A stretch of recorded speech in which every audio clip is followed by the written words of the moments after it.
ಹೌದು ಸರ್. ಆ ಹುಡುಗರು ಕೇಳಿದಾಗ ಅದನ್ನು ಹೇಳಿದ್ರು ಅವರು.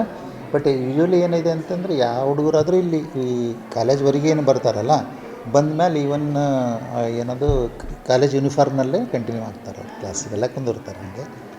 ಒಮ್ಮೊಮ್ಮೆ ಆಕಸ್ಮಿಕವಾಗಿ ಒಮ್ಮೊಮ್ಮೆ ಆ ಹುಡುಗರು ಯೂನಿಫಾರ್ಮ್ ಏನೋ ವ್ಯತ್ಯಾಸ ಆಗಿರ್ತೈತಿ, ಅಂಥವಕ್ಕೆ ಒಂದೊಂದು ದಿವಸ ಪರ್ಮಿಟ್ ಮಾಡ್ತಾ ಬಿಟ್ರೆ. ಇಲ್ಲ ಇಲ್ಲ ಇಲ್ಲ ಆ ಥರ ಏನಿಲ್ಲ. ಬಟ್ ಹೇಳಿದ್ರು ಅವ್ರು ಒಂದು ಒಂದು ಒಂದು 2 ತಿಂಗಳಿಂದ ಆ ಥರ ಗಮನಕ್ಕೆ ತಂದಿದ್ರು.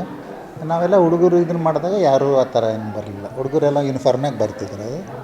ಅದು ಇವತ್ತೆಲ್ಲೇ ಒಂದು ಕಡೆ ಕಂಡು ಬಂತ ಏನೋ ಗೊತ್ತಿಲ್ಲ ಅವರಿಗೆ, ಅಷ್ಟು ಬಿಟ್ಟರೆ ಇಲ್ಲ ಹುಡುಗರು.